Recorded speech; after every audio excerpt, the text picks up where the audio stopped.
Hello, welcome to Philosophy 100, Fall Semester, Coastline Community College 2011. This is the 8-week course, CRN Section 82949, and I am your instructor, Katie Borkeman, and I'm excited to get started this semester, and I hope that in what follows you get a very brief idea as to what the expectations are with respect to this course and how to navigate it, and also how you can have success. I find that philosophy is one of the most exciting disciplines and studies that I've ever personally undertaken, but of course I have a bit of a bias since I am what I like to call a philosopher at large, despite the fact that I do a variety of other things that maybe on the face of it don't look that philosophical. In any case, when you go to your course, you get the course introduction, and one link to click on is the How to Begin link. Now here I'd like to point out that there is a link that takes you directly to the publisher website for the suggested book, 6th edition, Roots of Wisdom, A Tapestry of Philosophical Traditions by Helen Buss Mitchell. Now the reason I put this link up front is because I'm very much in favor of students saving a little bit of money when they decide that they're going to be able to purchase a book. Now you're not going to be able to get away without somehow having access to the 6th edition, or in a slightly worsened case scenario, at least the 5th edition. And again, the 5th edition will probably work too, if you can get a cheap copy.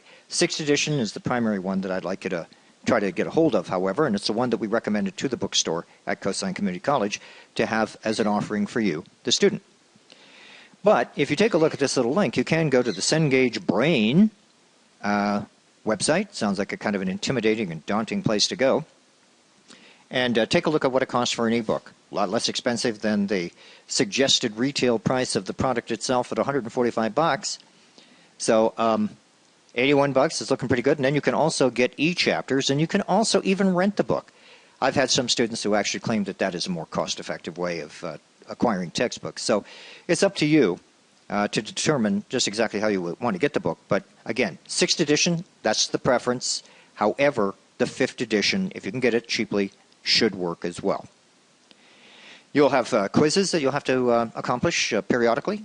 I'm giving you an option for online virtual conferences. I'm going to be conducting a virtual online conference through the CCC Confer Illuminate platform. I'll put up an announcement in the lesson schedule as to when the conferences will take place.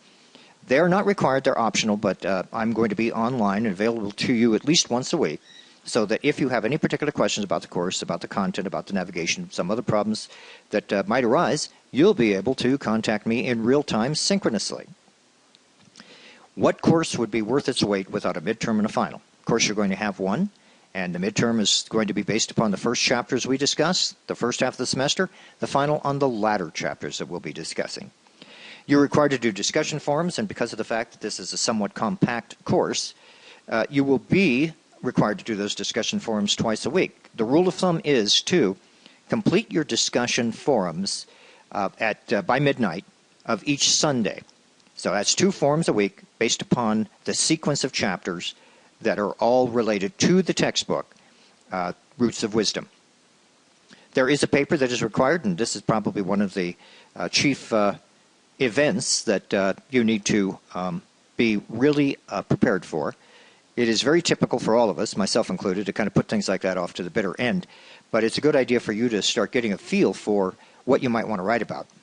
I have links in the course that lead directly to this particular website that not only tell you or give you an idea as to how you might be able to write a paper, but also what to write upon. And those are narrated Camtasia Flash Macromedia presentations that you can download and listen to at will. If you want to take a trip to Apple iTunes, you type my last name in, you'll also get some podcasts that are related to this particular course as well. Course introduction, again, more information about me, about the course. Letter of agreement, be sure that you fill that out. The course syllabus, that's usually a pretty important place to take a look early on. This course does explore and analyze and evaluate the concepts of knowledge, reality, and value. That is to say, epistemology, metaphysics, and ethics, including topics such as the nature of God, What is the mind like? Is there any such thing as free will?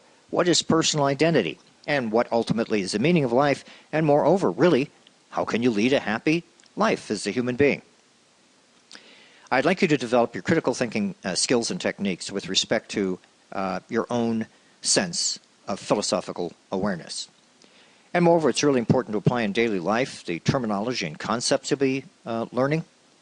And you can go through this at will. I'm not going to read it all to you at this point in time, but I just want to point out that in the course syllabus area, you're going to discover what the learning objectives are.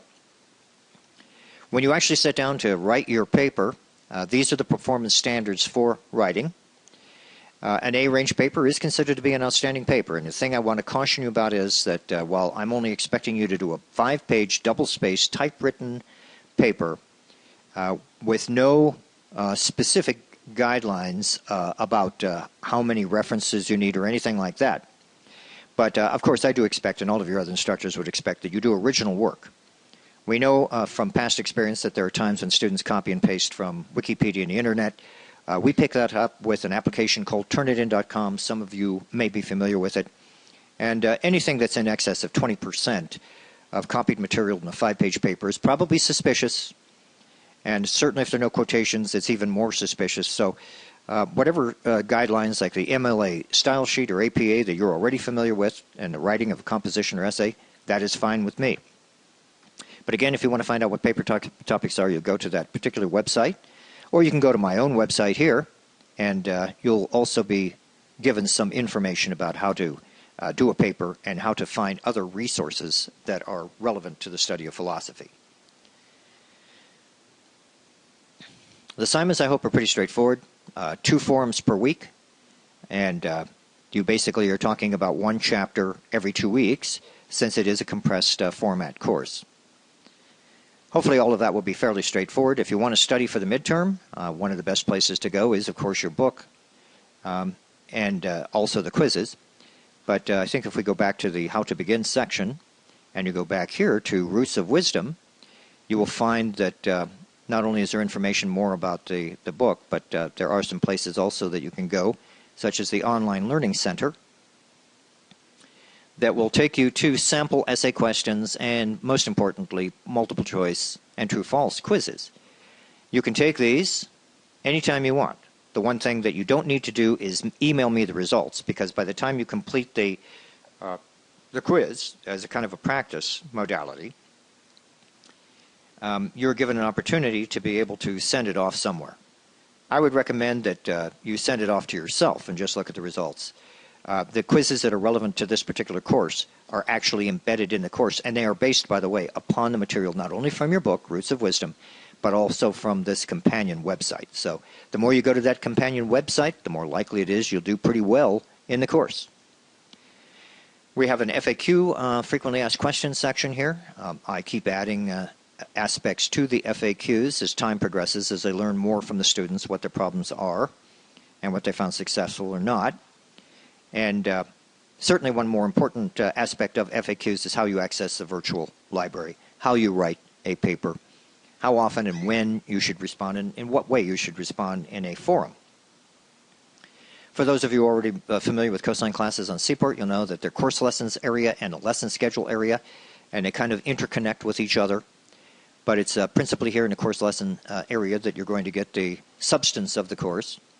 And you'll get a text-based introduction, and then you'll also get some narrated materials that are in a Flash Macromedia format that you can see here.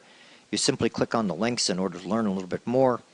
And the beauty of it is you can shut it down anytime you want in case it starts getting so boring. You have other things that you're doing in the background, such as multitasking. And it will take a little while to load this portion on any computer, simply because these are captioned versions, so that for those of you who have need of captioning, you should find that every learning object that is otherwise narrated would have a captioning solution associated with it. One of the most important aspects of the class with respect to online interactivity and participation is the class discussion forum. And again, there are 2 per week, and what I do is provide you questions that are extracted based upon the material from your textbook, and your job is to respond to those questions and hopefully respond to one of your fellow students. Now, what works as a good response is a fairly substantive, coherent attempt to try to answer the question put up there. And that's more important, really, than responding to another student.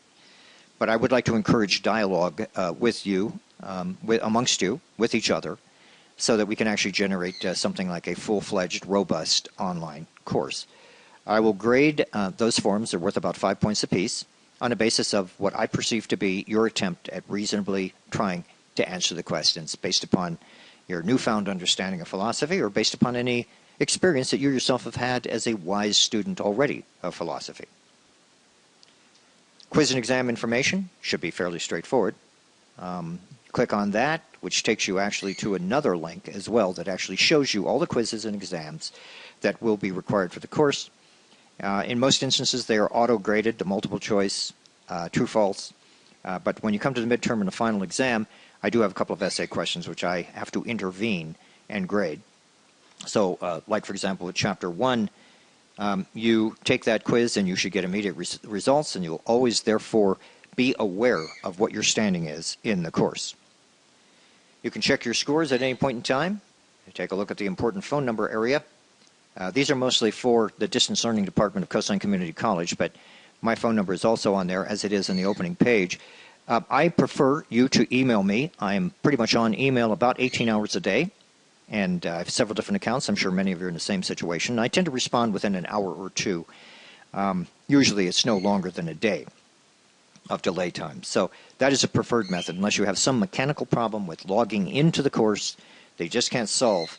All other problems about the course and content should be directed to me, at least first. And then, of course, when you're done with the course, you simply exit it.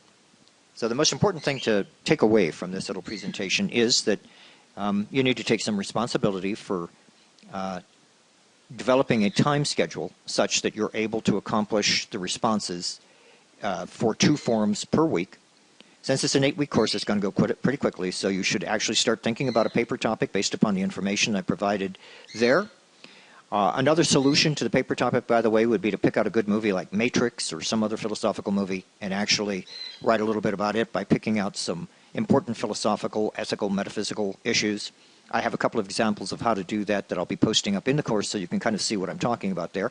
And it might make your final paper fun and exciting. Now, the beauty about what I'm doing right now, if there is beauty associated with it aesthetically, is that you can stop me, replay me, as you can all of those canned presentations to your heart's content. So I look forward to meeting you in cyberspace in one of the Illuminate Live sessions that will be scheduled shortly, and also observing your participation on the discussion threads and talking to you by email and, in a pinch, on the phone. Take good care. Have a successful semester. I'll be talking to you very soon.